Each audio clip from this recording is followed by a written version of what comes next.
Hello everyone, in this video we are going to discuss about pulmonary circulation. So what is pulmonary circulation? Here let us see the pathway of circulation. First, the blood will be, we know the right atrium will receive the blood from the vena cava. So from the right atrium it will reach the right ventricle, that is deoxygenated blood. This deoxygenated blood through the pulmonary arteries it will reach the lungs, and there it will get oxygenated. So the oxygenated blood through the pulmonary veins it will reach the left atrium and the left ventricle, and then enters the aorta and the systemic circulation. So the pathway is from the right ventricle to the pulmonary trunk, to the right and left pulmonary arteries, to the lungs where the gas exchange at the alveoli occurs, and next pulmonary veins and the left atrium, left ventricle and the aorta, then entering the systemic circulation. So the pulmonary circulation is nothing but circulation of blood between the heart and the lungs where the gas exchange takes place. So one important point is the gas exchange occurs in the alveolar capillaries, and also there is one pressure called as pulmonary wedge pressure which reflects the left atrium. Next, pulmonary circulation is a low pressure system and also have a very low vascular resistance. It accounts for about 10 to 15% of total blood volume. It is very highly compliant to accommodate changes in the blood volume. The flow is almost equal to the systemic circulation, that is nearly 5 liters per minute. So whenever there is hypoxia, we know the pulmonary arteries will constrict, the vasculature will constrict. So due to this vasoconstriction, the blood will be redirected to the better ventilated areas to maintain the ventilation perfusion ratio. So gas exchange is two types, that is perfusion limited and the diffusion limited. As the name suggests, perfusion limited is dependent on the perfusion. Diffusion limited is dependent on the alveolar capillary membrane diffusion. So it is dependent on the diffusion, that is nothing but the respiratory membrane. So here as we can see in the picture, P alveoli, that is PaO2, and the pressure in the capillaries is the P small a O2. So as soon as the blood from the capillaries enters this alveoli, there will be difference in the oxygen partial pressure will be equalized, so it will reach the rapid equilibration.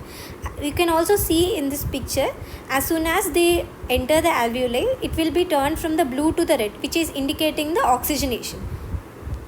So the gas equilibrium will be early and complete early in the capillaries, and alveolar gradient will disappear quickly. There will be rapid diffusion of the oxygen from the alveoli to the capillaries. So it will be more dependent on the perfusion. So there is increase in the gas uptake whenever there is increase in the perfusion. So the gases which follow this perfusion limited gas exchange is nitrous oxide, oxygen in normal condition, and also carbon dioxide. So healthy lungs at rest or even in mild activity, there will be perfusion limited gas exchange. The diffusion capacity of the lungs for carbon monoxide is usually normal. So next, coming to the diffusion limited gas exchange. Here we can see in this picture, the partial pressure between the alveoli and the capillaries the equilibration will be very slow here. So even at the length along the pulmonary capillaries, we can see it is very slow and reaching the oxygenation. So it is dependent on the alveolar capillary membrane diffusion, that is the diffusion through the respiratory membrane. It is in the gas equilibrium will be incomplete even at the end of the capillaries. We can see that in the picture. The alveolar gradient it is persistent throughout the capillary transit. So it is not even reaching the equilibrium completely. Even if there is increase in the flow, since it is diffusion limited, there is no change. The gases which follow this diffusion limited gas exchange are carbon monoxide, oxygen in cases of fibrosis, exercise and high altitude. It is generally seen in this diffusion limited gas exchange is generally seen in diseased lungs and also high altitude and in cases of exercise.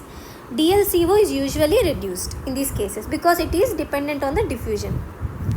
So in this picture we can see, in the normal cases it is generally reaching the equilibrium very quickly. In cases of exercise, after some time it is reaching equilibrium. In fibrosis it is not even reaching the equilibrium. So heavy exercise and fibrosis are following the diffusion limited gas exchange, and normally it is perfusion limited gas exchange. So this is the pulmonary circulation and important points in the pulmonary circulation.